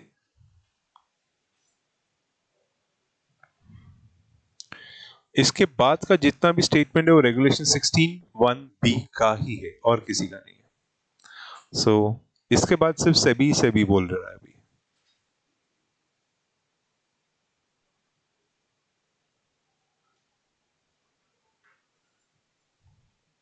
ठीक है, चलो एक पॉइंट आता है, बहुत टाइम पहले की बात है, डीआईपी रूल्स चलते थे। डीआईपी यानी एलओडीआर तब तक आया हुआ नहीं था, तो उस टाइम पे डीआईपी रूल्स चलते थे, डिस्क्लोजर्स एंड इन्वेस्टर प्रोटेक्शन के हिसाब से। सो उस टाइम पे इंडिपेंडेंट डायरेक्टर्स की जो डेफिनेशन नारायण मूर्ति कमेटी ने फ्लोट की थी वो इतनी सी थी, छोटी सी, लेकिन हाँ उसमें भी कुछ टर्म्स हुआ करते थे कि ये नहीं होना चाहिए, रिलेटिव नहीं होना चाहिए, वैसे सब सजेस्टेड डेफिनेशन थी। सो एक मीटिंग याद आती है, हम एक मीटिंग में गए थे, we were representing the private equity partners and हम काफी सारे सवाल पूछ रहे थे, मीटिंग में सवाल पूछ रहे थे, और हुआ ये था कि सामने बैठा हुआ कुछ पर्सन्स जिनको वो लोग हमको इंट्रोड्यूस किया गया, सर ये लोग इंडिपेंडेंट डायरेक्टर्स की कैटेगरी में आते हैं या नॉन एग्जीक्यूटिव्स के आते हैं। हमारी मीटिंग में हमें सरप्राइज ये हो रहा था, हम सवाल पे सवाल पूछ रहे, वो लोग कुछ नहीं कर रहे। एक लेडी जो बैठी है वो सिर्फ शीशे में देख के लिपस्टिक ठीक कर रही है अपनी हर बार चालू मीटिंग में। जो दूसरा आदमी जो एमडी के पास, मतलब एमडी के बैंक अपोजिट बैठा हुआ इंडिपेंडेंट डायरेक्टर के नाम पे बोला गया, या नॉन एग्जीक्यूटिव उस टाइम पे, rather the word was non executive. So उस टाइम पे वो हम लोग को देख के बस ऐसे ही करता था, तो समझ में नहीं आ रहा था क्या था। और एक पर्सन वो स्वामी विवेकानंद की जैसे पूरा भगवा कलर का वो पहन के ऐसे ऐसे बैठा हुआ था। मेरे एक्चुअली हमारी कुछ समझ में नहीं आ रहा ये कौन थे क्यों थे। एंड चौथा पर्सन सरदार जी था, वो सिर्फ मोबाइल पे देख रहा था टाइम कितना हुआ है, और बार बार इधर उधर देखता, फिर मोबाइल पे पता नहीं क्या करता। He was that way. So meeting का जब हम लोग का ब्रेक टाइम आया, ब्रेक टाइम के बाद में आई आस्क्ड माय कलीग के बाहर जाके जब पता करिए है कौन। सो कलीग बाहर गया और उनके अकाउंटेंट को थोड़ा बोला ये कौन है कौन है, पहले तो बताने से मना किया, पर बाद में ही डिस्क्लोज्ड कि सर ये जो भगवा कलर के उसमें बैठा हुआ है ना, ये वो आदमी है हमारे एमडी जिधर मंदिर में जाते हैं ना, उन्हीं का वो पुजारी है। अच्छा, और वो जो लेडी बैठी है ना, वो हमारे एमडी के वाइफ की सहेली है, वो बस मीटिंग के लिए आती है। अच्छा, तो मतलब वो लोग कुछ समझते हैं? कुछ नहीं सर। और ये जो अपना सरदार जी बैठा ना, ये हमारे एमडी जब पेट्रोल पंप से पेट्रोल भरवाते ना, ये उसके लिए आते हैं, तो इसी बहाने उनको उनका पेट्रोल का पैसा भी मिल जाता है। वाह। और वो जो ऐसे, सर वो एमडी के घर में ना एक नौकर काम करता है, ये उसके डैडी है, फ्री बैठे रहे ना तो बस हंसते रहते हैं। माय गुडनेस, मुझे आज भी याद है, क्योंकि इसके बाद अमंगस्ट मेनी ऑफ देम, मतलब बहुत से ऐसे इंस्टेंसेस आ रहे थे सामने, तो सभी को एक लेटर लिखा था कि इस तरह का अगर बोर्ड होगा तो ये बोर्ड काम के मतलब definition on the purpose of independent director will be defeated. SEBI ने इस पे काम किया, लेकिन अभी ये नहीं बोल सकता एग्जैक्ट काम किया, क्योंकि सेबी के भी हाथ बंधे, एक लेवल से ज्यादा आप लॉ को ज्यादा टाइट नहीं कर सकते। ठीक है, तो सेबी ने क्या काम किया, सेबी ने बोला भाई अगर कोई लिस्टेड एंटिटी का मटेरियल सप्लायर है, कस्टमर है, डेटर है, क्रेडिटर है, लेसर है, लेसी है, ये लोग कंपनी में इंडिपेंडेंट डायरेक्टर नहीं बनेंगे। माना मैंने जो 4 एग्जांपल दिए इसमें ये सब कवर नहीं होंगे, क्योंकि अभी कोई मंदिर का पुजारी ना डेटर ना क्रेडिटर कवर हो सकता है, वाइफ की सहेली कवर हो सकता है। Okay, it depends on situation to situation, because आज तो क्या, अभी जबकि मैं बात कर रहा हूँ उस टाइम पे इंडिपेंडेंट डायरेक्टर इतना नॉलेज में नहीं था। आज वो एक ऐसा कंसेप्ट हो गया है जिसके लिए कई जगह पे तो आईडी एग्जामिनेशन होता है, डेटा आप एम्पेनल्ड होने चाहिए हो किसी के साथ, वो सब चीजें हैं, तो डेटा बेस बनता है, चीजें बदल गई है। लेकिन उस टाइम के हिसाब से ये सब चीजें नहीं थी, इसलिए सभी को ये डालना पड़ा कि आप ही के कंपनी के डेटर्स, क्रेडिटर्स, सप्लायर्स, कस्टमर्स, इनको इंडिपेंडेंट डायरेक्टर मत बनाते बैठना। ठीक है, लेकिन अब ये still differs on this thing. अभी कोई हो सकता है मेरी कंपनी का कस्टमर हो, लेकिन वो बाकी के ऊपर की डेफिनेशन में किधर भी फॉल नहीं करता हो, तो इंडिपेंडेंट डायरेक्टर बन सकता है ना। ओके, तो वो कितने लेवल तक का कस्टमर है ये सभी ने नहीं बताया, 25 करोड़, 30 करोड़, 50 लाख, ये नहीं बताया। ओके, इधर नहीं बताया, लेकिन ऊपर बताया पिक्यूनरी लिमिट्स 50 लाख और 2% ऑफ द जीटीआई, वो चेक करना इन सब के साथ, इन सब के साथ, क्योंकि वो पिक्यूनरी लिमिट्स है। ठीक है, तो इस चीज का ध्यान रखना, ये सभी ने क्लियर किया था।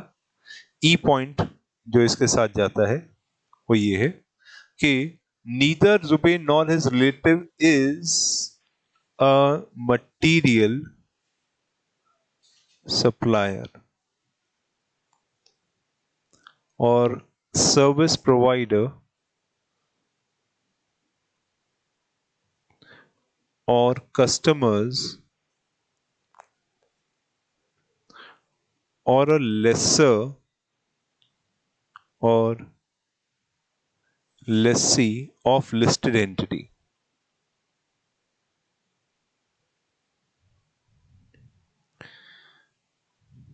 Okay, चलो। अच्छा, एक बात बताओ,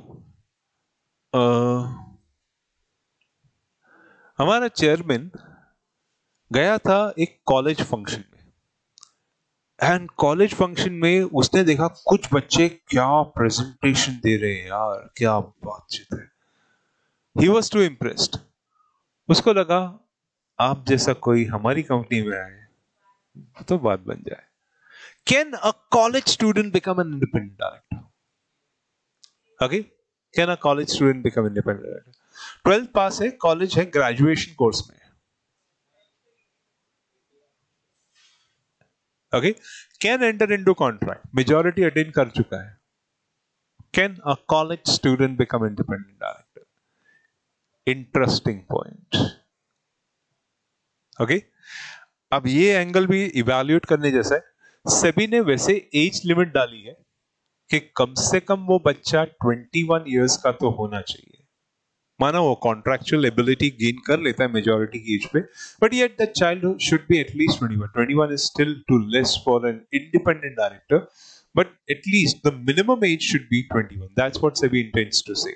क्योंकि कई बार ऐसे सिचुएशंस भी हुए हैं जहां पे एक बच्चा 21 इयर्स का, 21 नहीं 22 इयर्स का था, और वो आया था एक जगह पे, that's called shark tank.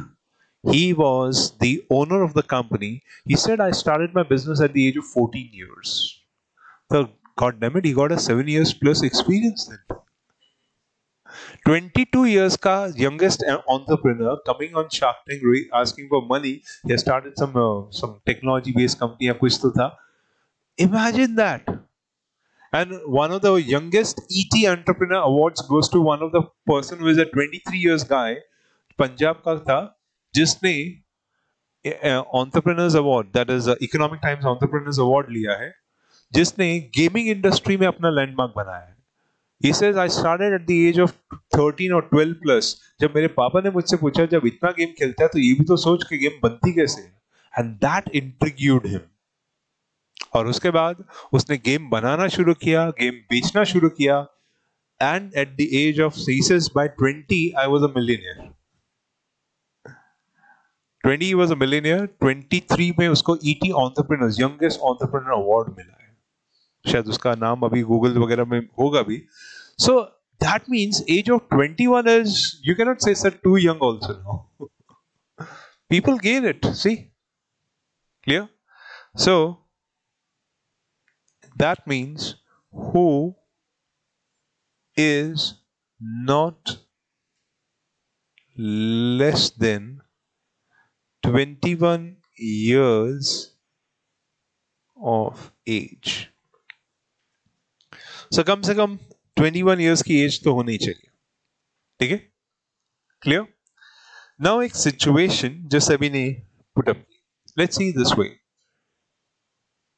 That is Sakshi की कंपनी, करीना, सॉरी क्रीना की कंपनी, इसका नाम चैत्रा की कंपनी, और पीछे इसका नाम दीप, ठीक है? चलो, सिचुएशन ऐसी है कि ये लोग सब अपने अपनी कंपनी में सेटल्ड हैं और अब दोस्त हैं, लेकिन सवाल ये उठता है, क्या दोस्ती में आप इंडिपेंडेंट डायरेक्टर एक दूसरे की कंपनी में बन सकते हो? Imagine that. और कोई रिलेशनशिप नहीं है, दोस्ती है ना, आप एक दूसरे की कंपनी में इंटरेस्टेड हो, क्या दोस्ती में that Sakshi becomes Kreena, Kreena's become Reena, Reena becomes Deep, can you rotate as an independent director? और if I misspelled somebody, sorry for that, okay? So think about it, can you rotate or can you do a cross rotation, that is मैं तुम्हारी company में, तुम मेरी company में, a reciprocal arrangement। Because if I'm getting an independent director in your company, if I need it, so I should get it equally। Okay? That was what SEBI saw। Friendship wise rotation, एक ये उसकी company में, उसकी company में, इसकी company में, इसके, उसको सेबी ने कवर नहीं किया, बिकॉज सेबी से उतना लेवल तक मैं नहीं जा सकता, लेकिन रेसिप्रोकल अरेंजमेंट को सेबी ने कवर किया। Okay, give and take, a fair deal. So अगर हम आपकी कंपनी में इंडिपेंडेंट डायरेक्टर आ रहे, तो आप भी हमारी कंपनी में बनिए। ओके, तो सेबी ने इस चीज को कवर किया, and what was a provision, provision worth of reading है, who is not non independent director of another company on the board of which any non-independent director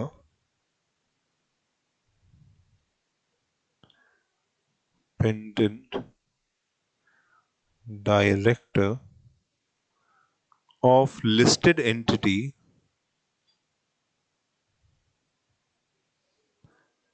is independent director। So read the provision. Wow. Who is a non-independent director of another company on the board of which any non-independent director of the listed entity is an independent director। Okay, clear? चलो इसको समझे तो let's say एक company है, example A limited और company A limited, ठीक है, and another company let's say B limited, company B limited, ठीक है, और दोनों ही कंपनी अपने आप में अनरिलेटेड कंपनीज है, they are not related to each other in any fashion, so I can say they are unrelated companies.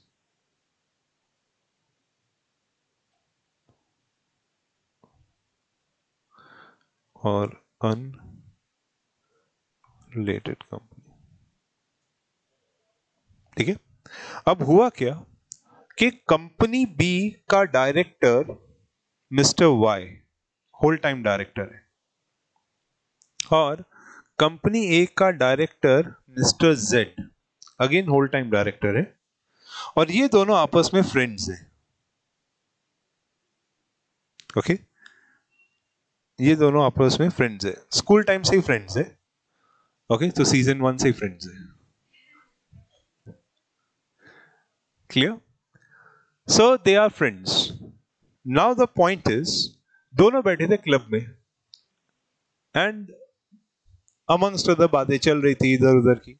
तो तभी वाई इन्फॉर्म्ड के that is sorry mister Z informed के अरे हमारी कंपनी में यार इंडिपेंडेंट डायरेक्टर का रिटायरमेंट आ रहा है and we are looking for a good one. कोई अच्छा हो पर्सन तो तेरी नजर में हो या तेरी कंपनी का कोई पर्सन तो बता। सो वाई बोला ठीक है मैं पूछ के बताता हूँ। वैसे जेड ने ऐसे ही पूछा वैसे तू है क्या किधर और कंपनी में इंडिपेंडेंट डायरेक्टर? बोला नहीं। जेड ने बोला फिर तू क्यों नहीं बन जाता? हाँ इसी बहाने हम लोग फिर ऑफिस में क्लब बना लेंगे थोड़ा। Okay, so in that case Z ने बोला देख एक काम कर, तेरे बोर्ड को पूछ ले, अगर उनको कोई ऑब्जेक्शन नहीं है तो मैं आने के लिए रेडी हूं। ठीक है, सो यहां पे उसके बोर्ड को मिस्टर जेड ने बोला उसको उनको तो मैं कन्विंस कर लूंगा, तो उसकी टेंशन मत ले। तो ठीक है, हो गया। हुआ ये कि कंपनी वाई का होल टाइम डायरेक्टर इस कंपनी में इंडिपेंडेंट डायरेक्टर करके अपॉइंट हुआ है।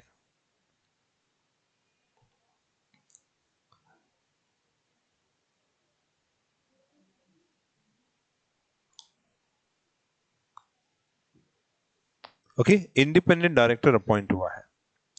अब सवाल ये है क्या मिस्टर एक्स और मिस्टर जेड, ओके अच्छा एक पॉइंट बताओ, ये जो मिस्टर वाई है ये नॉन इंडिपेंडेंट डायरेक्टर है अपनी कंपनी में? अपनी कंपनी में बी में he is a non independent director and he is becoming independent director in another company. And mister Z है वो अपनी कंपनी में तो नॉन इंडिपेंडेंट डायरेक्टर है ना। Can mister Z become independent director in while key company that is B limited? क्या अब ये यहां पे इंडिपेंडेंट डायरेक्टर बन सकता है? ओके, तो आपका जवाब बिल्कुल सही है। यहां पे मिस्टर वाई इस कंपनी में can not become independent director, sorry Z can not become independent director in this company. बराबर, that's what SEBI is saying कि a non independent director of a company is an independent director in another company, then a non-independent director of such company cannot be an independent. Reciprocal arrangement नहीं चलेगा। लेकिन एक सवाल इधर और भी है। सवाल यह है कि अगर इस कंपनी का एक इंडिपेंडेंट डायरेक्टर है, let's say mister I, mister Iyer independent director, can mister Iyer become independent director of B limited now? Definitely yes. Okay, definitely yes. तो यहां पे an independent director of company A can become independent director of company B. Okay, so that is allowed, that is correct. So you can say that firstly हमारा एक Y था और एक Z था, दोनों दोस्त थे, क्लब में मिले, इंडिपेंडेंट डायरेक्टर की अपॉइंटमेंट की बात करी और फिर इंडिपेंडेंट डायरेक्टर अपॉइंट होने के बाद ये नहीं बन सकता एंड फोर्थ पॉइंट पे लेकिन एक इंडिपेंडेंट डायरेक्टर दूसरी कंपनी का इंडिपेंडेंट डायरेक्टर बन सकता है। क्लियर सबको? ओके, हाँ यहां पे आके सेबी का एक्चुअली मेन पार्ट खत्म हो गया, दैट सेबी का डेफिनेशन यहां पे आके फिनिश हो जाता है। लेकिन सेबी ने एक और पार्ट ऐड कर रखा है इसमें। ऐड ये कर रखा है कि कई कंपनीज जो है ना डेट लिस्टेड कंपनीज है, they are not equity listed companies. So अगर आप debt listed trading based companies हो, ठीक है, तो उस सेगमेंट में ये बात समझना, high value debt listed trading based companies के अंदर जो उनके बोर्ड के नॉन एग्जीक्यूटिव डायरेक्टर्स हैं, सभी ने बोला वही इंडिपेंडेंट डायरेक्टर्स हो जाएंगे। ओके, नॉमिनी भी, अदर देन नॉमिनी, मतलब जितने भी आपके नॉन एग्जीक्यूटिव, क्योंकि उसके अंदर आप इक्विटी ट्रेडिंग में नहीं हो, तो एज अ रिजल्ट सेबी आपको फुल्ली गवर्न नहीं कर रहा है, लो वैल्यू को छोड़ दिया है, क्योंकि उनका बेसिक डेट लिस्टिंग में क्या होता है, there is a listing of a debt security, but debt has a maturity value, it will be matured, it will be redeemed और लिस्टिंग गिर गया। So if you are a high value debt listed company, something like 500 crore के ऊपर की companies, जिसका 500 करोड़ के ऊपर का डेट है, उसको एचडीएल्स कंपनी बोलते हैं, high value debt listed companies. तो उन कंपनी को जितने भी नॉन एग्जीक्यूटिव ग्रुप में आएंगे वो सारे के सारे इंडिपेंडेंट। लेकिन अगर आपने आरईआईटी आईएनवीआईटी निकाल के लिस्ट किया, public issue of REIT INV या AIF listing, in that event SEBI ने बोला जितने भी आपके बोर्ड ऑफ ट्रस्टीज में नॉन एग्जीक्यूटिव ट्रस्टीज है, सब इंडिपेंडेंट। क्लियर? उन सबको इंडिपेंडेंट, क्योंकि इंडिपेंडेंट यानी कोई ऑब्जर्वेंट चाहिए रहता है ना, तो इंडिपेंडेंट रहेगा। जैसे आपकी एएमसी होगी, कि बोर्ड ऑफ ट्रस्टीज में एएमसी आ जाती है, तो एएमसी में जितने भी नॉन एग्जीक्यूटिव बैठेंगे वो सब के सब इंडिपेंडेंट। ये क्लैरिफिकेशन सेबी ने 2021 के अमेंडमेंट में डाला था, ठीक है, वो मैं क्लियर कर देता हूं। सो ये इस पूरे डेफिनेशन में एक एक्सप्लेनेशन डाला हुआ है, एक्सप्लेनेशन ये बोलता है कि फॉर हाई वैल्यू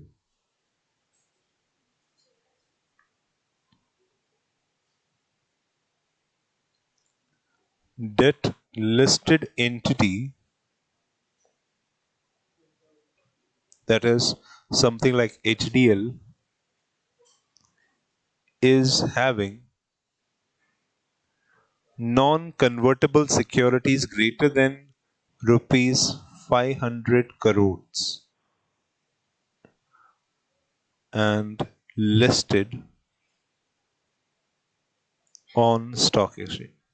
इसको हम लोग high value debt listed companies बोलते हैं। देखिए, क्लियर, समझा? HDL is high value debt listed companies or entities. So in that case, it says which is a body corporate, ठीक है। जनरली ऐसे नेचर में जो बॉडी कॉर्पोरेट बनती है ना, आपको मतलब जब आप कॉर्पोरेट फंडिंग करोगे उसमें और डेप्थ में पढ़ोगे, वो एसपीवी नेचर की होती है, स्पेशल पर्पस व्हीकल। और क्योंकि पब्लिक इश्यू में डेट है, तो एसपीवी में बोर्ड आएगा ही आएगा, ठीक है, या तो वो एलएलपी होगी या वो कंपनी होगी।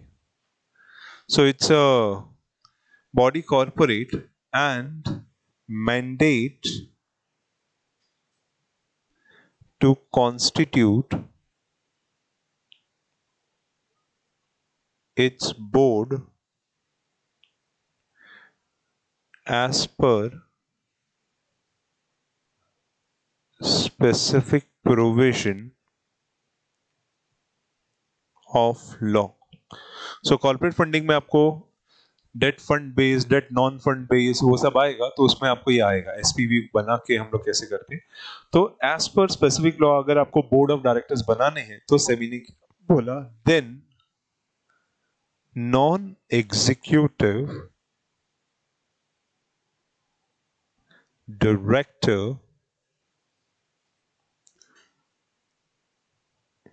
in their board of directors will be treated as independent directors। Okay, और अगर आप दूसरे फॉर्म में जा रहे हो, that is which is a trust. Okay, trust में I will give you example, something like vehicles, like REIT, INVIT, AIF, ये सब लोग एक तरह के ट्रस्ट फॉर्म से चलते हैं, या CIS स्कीम्स, ये सब ट्रस्ट फॉर्म्स में चलती है। ओके, सो अगर आप उस ट्रस्ट फॉर्म में चला रहे हो and mandated to constitute its board of trustees in accordance with law, okay, then non-employee trustee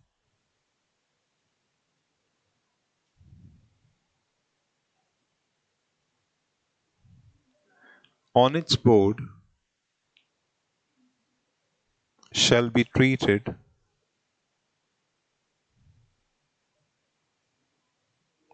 as independent director. Shall be treated as independent director. Clear? As per the provision, देखो अभी SPV अगर LLP है, क्यों SPV LLP भी हो सकती है, तो उसमें बोर्ड नहीं पार्टनर्स आ जाते हैं। इंफ्रास्ट्रक्चर इन्वेस्टमेंट ट्रस्ट, ओके, आपका कॉर्पोरेट फंडिंग में आएगा एक चैप्टर इंफ्रास्ट्रक्चर इन्वेस्टमेंट ट्रस्ट, और ये सारा पार्ट उसमें आएगा, फंडिंग के अंदर आता है।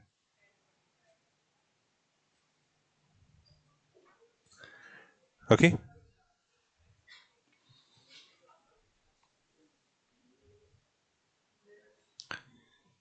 Clear?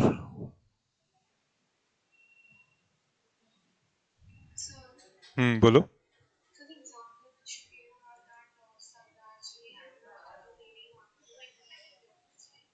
They were non-executive. We were introduced as an independent. That yes, they are.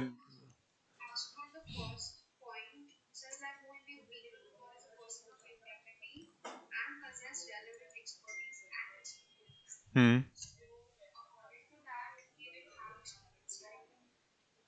But if you read a line before that, as per the exactly. So if the opinion of the board is that they have experience, they can be appointed. So even a college person can be appointed.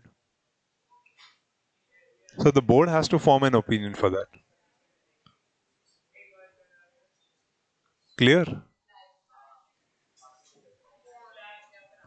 So that is how the board has to determine that should we appoint him or not. That has to be seen.